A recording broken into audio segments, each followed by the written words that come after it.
Welcome to the Tipping Point Show. I'm Jimmy Evans. I'm so glad that you've joined me for today's program. And I'm talking about something today I've never talked about before. I have never taught on the end times related to angels. Now, when you look at end times theology, angels are all over it. And we're going to be talking about a lot of end time theology today and the book of Revelation. I'm having to skip over literally myriads of angels just to show you the main angels that are involved in the end times. Now, I want to talk about angels generally, and then I want to talk about angels related to the end times. Before I do that, let me just remind you, we have this book, Where Are the Missing People? This is a book that you leave behind. You know, once we're raptured and the Lord takes us out, there are going to be billions of people left on the earth. And this book is designed, it says the sudden disappearance of millions and what happens next. And so what this book does is it allows you to keep this on your coffee table, your bedside table, your car, your apartment, you know, your dorm room, wherever you leave it. But somebody, you know, when we're gone, people are going to be going through our stuff, and this will help them to know what just happened, to explain to them what the Bible said just happened, and lead them to Christ, and explain to them how to have a relationship with Christ, and also explain to them what's about to happen in the world. So this is going to be an eternity saver for a lot of people. Now, we just went over 100,000 of these books that we've sold. These have been selling very quickly.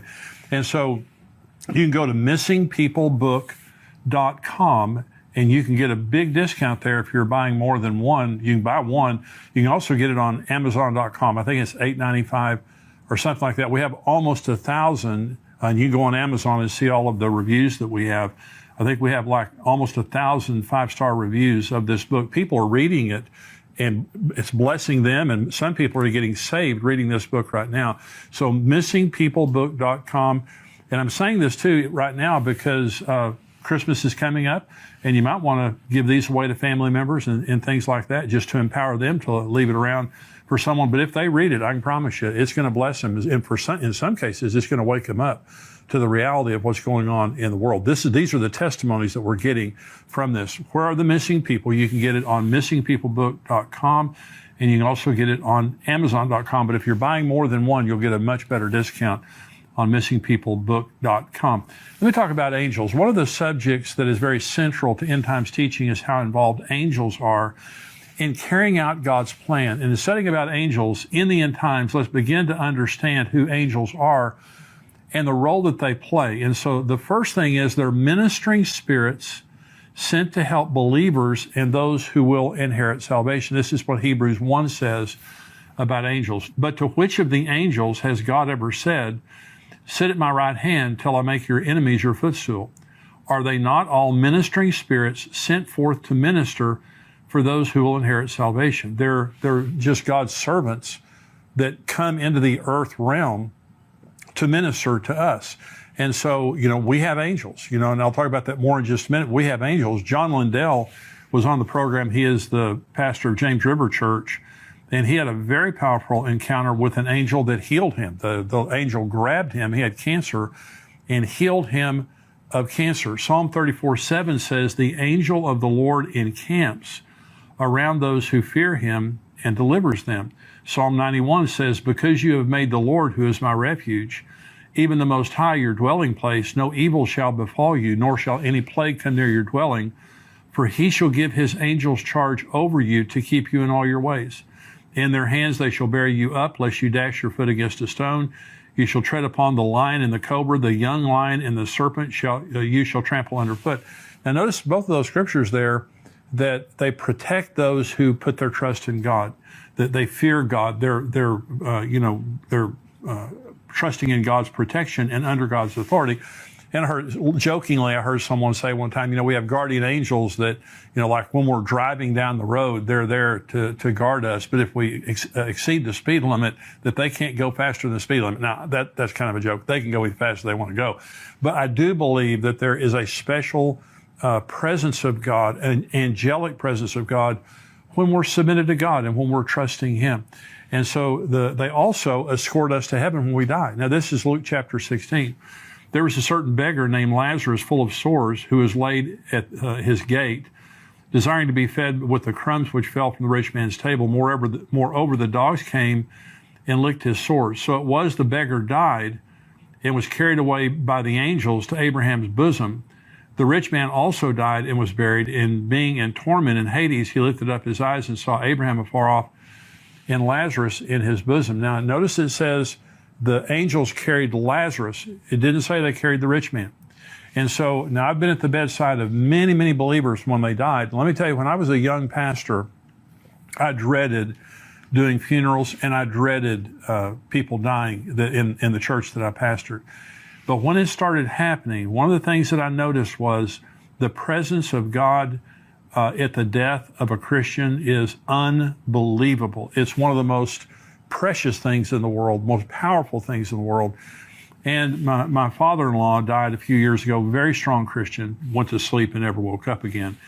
And so we talked to the hospice nurse, and she said, well, he's maybe a day or two away from passing. And she said that don't be surprised right before his heart stops beating if he doesn't open his eyes and reach his arms out. She said, because the angels come for him.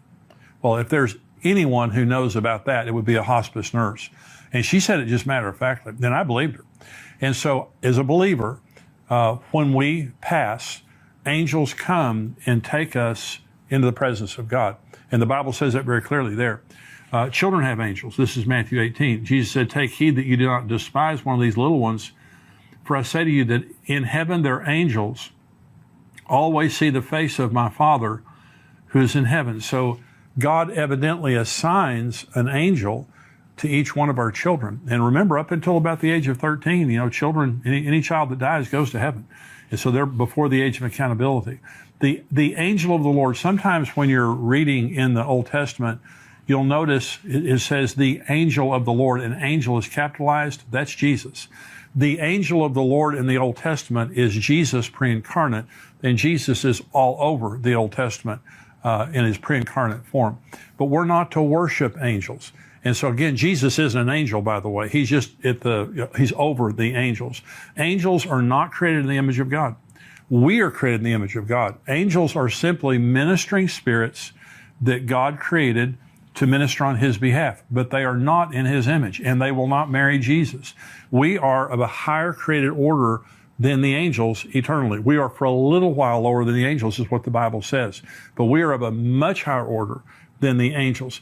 And so Colossians chapter 2 says, let no one cheat you of your reward, taking delight in false humility and worship of angels, intruding into those things which he has not seen, vainly puffed up by his fleshly mind, and not holding fast to the head, from whom all the body, nourished and knit together by joints and ligaments, grows with the increase that is from God.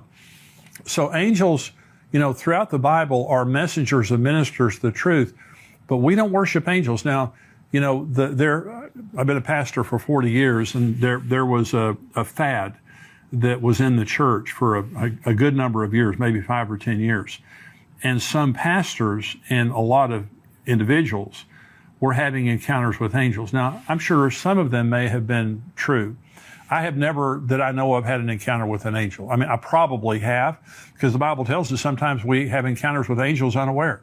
And so I probably have had an encounter with an angel that I didn't know about. And I certainly believe that some people have, like John Lindell, very powerful example. But a lot of people have experiences with angels in a life and death situation, like John Lindell. And so you don't always necessarily want an encounter with an angel. But we went through this period of time that it was kind of like a status symbol that you had an encounter with an angel, or that you saw an angel or something like that. Well, it's not a status symbol. You are surrounded by angels whether you realize it or not. And sometimes they may appear in our world, but not always as someone that we would recognize. That's why it says you entertain angels unaware. But my point in this message is to say, angels play an absolutely crucial role. There's kind of two extremes. One is the worship of angels, and the other is not believing in them. And I'm telling you, we have angels. There are times, I'm certain in my own life, there have been probably hundreds, if not thousands, of instances where something bad would have happened to me without my angel doing something about it, our guardian angels. And so they play a huge role in our lives. They play a huge role in eternity, but they also play a huge role in the end times. Let's go through some of the specific end time scriptures, and let's look at the angels that are a part of the end times, beginning with the book of Daniel and the angel Gabriel. Now, this is when the end began. I have a message that I preach, and it's called, When Did the End Begin? Here's when the end began. Because some people say, Jimmy, why do you have to have an end times? Why are you people so obsessed with the end times? Hey, it wasn't my idea. It was God in the Old Testament, beginning in Daniel chapter 9, when the end was announced. Here it is right here. Daniel 9, beginning of verse 20.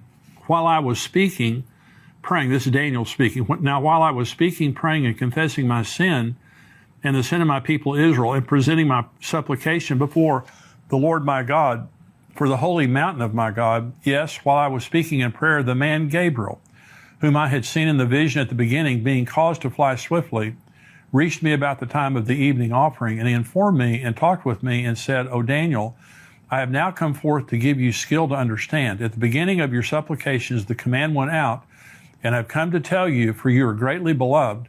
Therefore, consider the matter and understand the vision. 70 weeks are determined for your people and for your holy city to finish the transgression, to make an end of sins, to make reconciliation for iniquity, to bring in everlasting righteousness, to seal up vision and prophecy, and to anoint the most holy.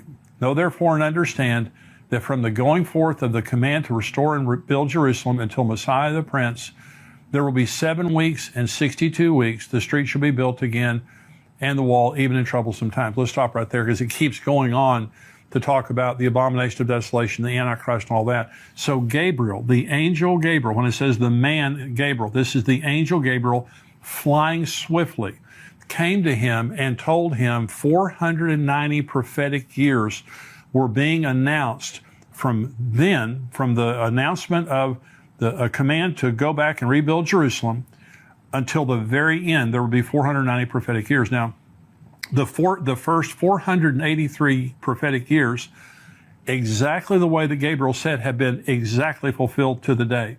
From March the 14th of 445 BC until April 6th of 32 AD, that was exactly fulfilled from the time that Artaxerxes Longimanus decreed that they could go back and rebuild the city, until Jesus entered the city of Jerusalem on Palm Sunday. Exactly 483 years, 173,880 days, exactly prophetically fulfilled. That is how specific the Bible is. But there are 7 years left to be fulfilled. That's the tribulation. And so Gabriel comes and says, it has been established, Daniel, that there are only 490 prophetic years left. So the end began whenever Artaxerxes announced that there could be the rebuilding of Jerusalem.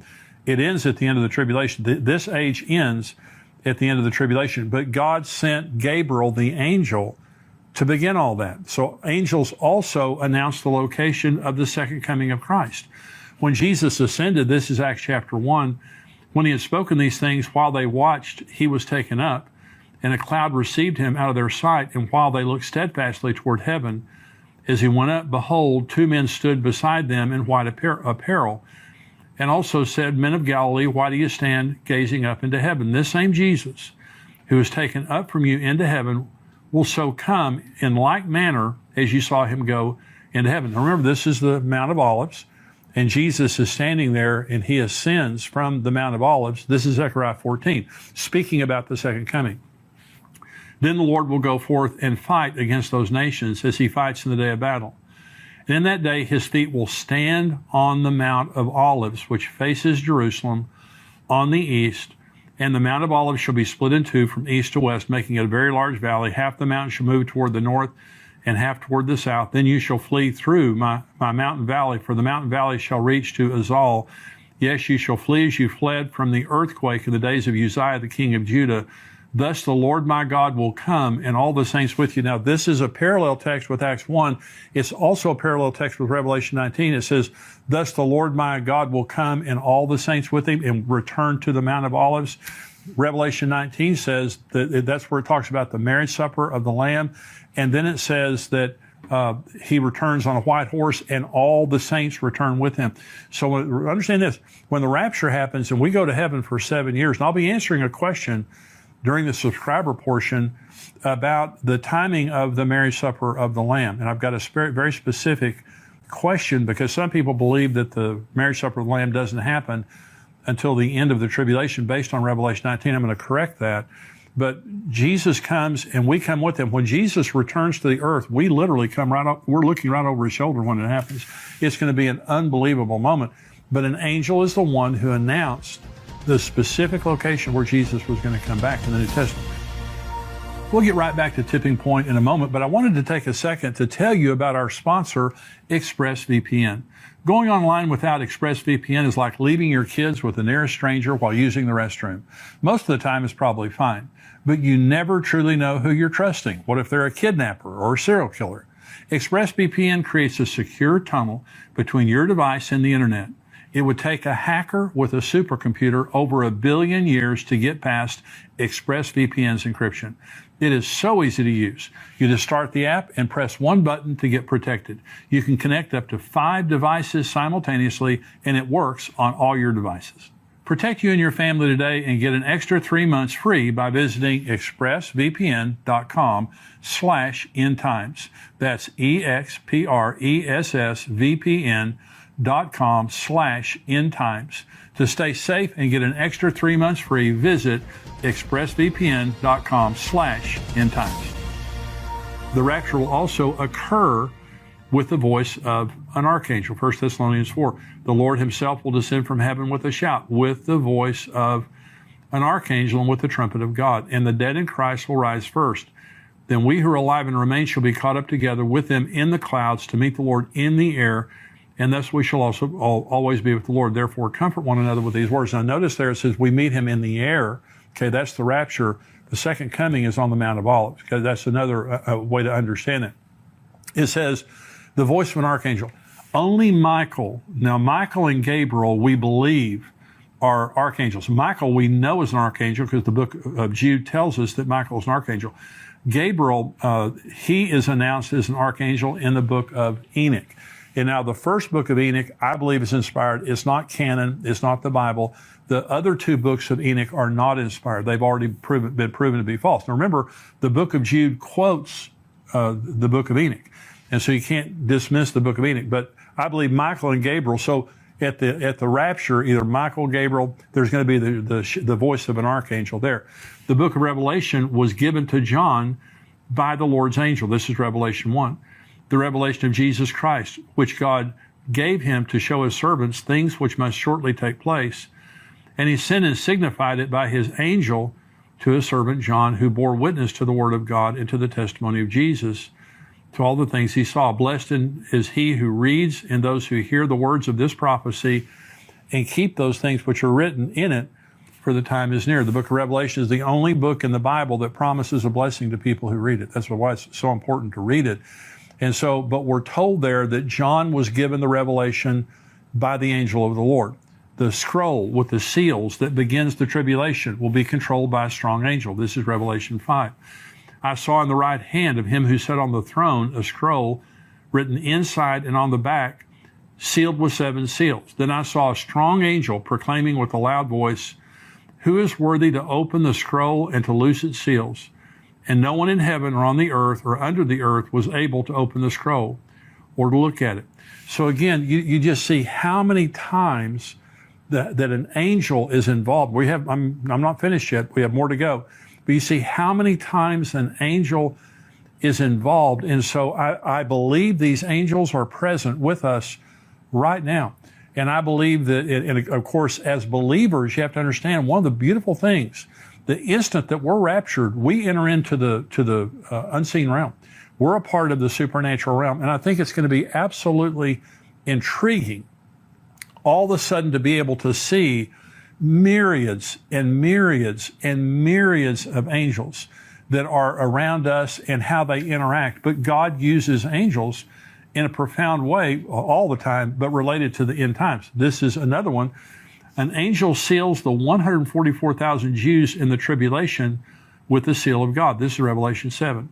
After these things, I saw 4 angels standing at the 4 corners of the earth, holding the 4 winds of the earth, that the wind should not blow on the earth or the sea or in any tree. So there are 4 angels right there. Then I saw another angel ascending from the east, having the seal of the living God, and he cried with a loud voice to the 4 angels to whom it was granted to harm the earth and the sea, saying, "Do not harm the earth, the sea, or the trees, till we have sealed the servants of our God on their foreheads. And I heard the number of those who were sealed. 144,000 of all the tribes of the children of Israel were sealed. Now this is Revelation 14, again talking about the 144,000. Then I looked, and behold, a lamb standing on Mount Zion, and with him 144,000, having his Father's name written on their foreheads. So an angel is the one who seals the 144,000 in their forehead, because they're not going to be harmed. All these judgments that are coming in on the earth, they're not going to be harmed. But here's interesting. It says his Father's name. The Lamb was with the 144,000 because they go around the world proclaiming the gospel to the entire world, but his Father's name is on their forehead. So this is interesting, and I'm not preaching this as a doctrine. I'm sharing this as something that's interesting, and that is there are those that believe that the church is the bride of Jesus and the Jews are the bride of the Father. Now remember, you go to Revelation 21 and you read about the New Jerusalem. It says there are 12 gates to enter the city of the New Jerusalem, and every gate has the name of a patriarch on it, the 12 sons of Jacob. Okay, so all around. But it has 12 foundations, and each of the foundations has a name of the apostle. So it's interesting, the New Jerusalem is branded both to the church and to the Jews. And so an example is before Jesus came, and in the Old Testament, before Jesus became the standard of salvation, what happens to David? What happens to Moses? What happens to Aaron? What happens to, all the wonderful people in the Old Testament? Well, they certainly don't go to hell. And so where do they go? So there are those that believe that in the New Jerusalem, this is shared by the Old Testament Jewish saints that are the bride of the Father and the church that is the bride of Christ. Interesting thing. Okay. Another one. 3 angels proclaim a universal message to the world in Revelation 14. It says, then I saw another angel flying in the midst of heaven, having the everlasting gospel to preach to those who dwell on the earth, to every nation, tribe, tongue, and people, saying with a loud voice, fear God and give glory to him, for the hour of his judgment has come, and worship him who made heaven and earth, the sea, and the springs of water. Another angel followed, saying, Babylon is fallen the great city, because she has made all nations drink of the wine of the wrath of her fornication. Then a third angel followed and with them, saying with a loud voice, if anyone worships the beast and his image, and receives his mark on his forehead or on his hand, he himself shall also drink of the wine of the wrath of God, which is poured out full strength into the cup of his indignation. He shall be tormented with fire and brimstone in the presence of the holy angels and the presence of the Lamb. And the smoke of their torment ascends forever and ever, and they have no rest day or night who worship the beast in his image, and whoever receives the mark of his name. Now, there's several things in there. The first is, it says that they'll be tormented in the presence of the Lamb and his holy angels. Satan is not the Lord of hell. Jesus is the Lord of hell. And so Satan is in the judgment of hell like everybody there with him. He's bound there. And so, but it begins by saying an angel came and proclaimed the everlasting gospel to the 4 corners of the world, every tribe, nation, and tongue. When Jesus said this gospel will be preached into all the world and then the end will come, that's when it happens. It happens through the church before the rapture. It happens through the 144,000 after the rapture. It happens through the 2 witnesses after the rapture. And finally, it happens with this angel in Revelation chapter 20, preaching the gospel supernaturally to every person on earth. And so these angels that are proclaiming the gospel, and Babylon has fallen, and the unforgivable sin of taking the mark of the beast, these are all angels proclaiming 3 important messages. And here finally, an angel binds Satan for 1,000 years at the beginning of the millennium. This is Revelation 20. Then I saw an angel coming down from heaven, having the key to the bottomless pit and a great chain in his hand. He laid hold of the dragon, that serpent of old, who is the devil and Satan, and bound him for 1,000 years. And he cast him into the bottomless pit and shut him up and set a seal on him, that he should deceive the nations no more till the 1,000 years were finished. But after these things, he must be released for a little while. Here's the wonderful thing about that scripture. It just takes one angel. When it talked about the seals, it says a strong angel said, who is worthy to break the seals? This doesn't even say it's a strong angel. So let me just say, first of all, when Satan fell, he took a third of the angels with him. That means that 2/3 stayed with God. That means in the angelic realm, the angels of God are twice as powerful as the angels of Satan. But how much more powerful is God than Satan? It would be like the United States of America fighting 30 people. There's just no comparison. I mean, God is infinitely more powerful than the devil. So when it comes time to lock the devil up, one angel goes over and takes him and puts him in the bottomless pit. But I just want you to notice now the angelic participation in the end times, but the same is true for us today. We don't worship angels, but you need to remember, you have angels around you all the time. And God is using those angels in your child's life. The day that if Jesus tarries and we pass away, they're going to take us into the presence of God.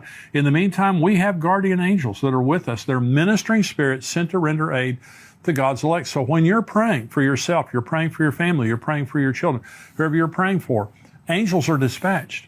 God uses angels in a supernatural way in the earth realm to help us, but they are and will be a major part of the end times. Now, I'm going to talk about Israel. We're going into the subscriber portion. I'm going to talk about some incredible things that are happening regarding the building of the third temple. I'm also going to be answering a lot of questions right now. We have a lot of end time questions that our subscribers have written in, so I'm going to be answering these questions. If you're not a subscriber to endtimes.com, it's $7 a month, $77 a year. You get the full Tipping Point podcast plus all of our videos and articles that come out all week long, and all of our archives. $7 a month, and there's a 7-day trial period also. So pay your $7, try us out for 7 days. I guarantee it's the best $7 you'll ever spend. We would love to have you be a subscriber to endtimes.com. So if you're not a subscriber, go to endtimes.com. If you are a subscriber, if you're watching this on YouTube, you cannot watch the full podcast on YouTube. You need to go to endtimes.com where you're subscribed and watch it there, or respond to the email that we sent you as a subscriber. If you're a subscriber, stay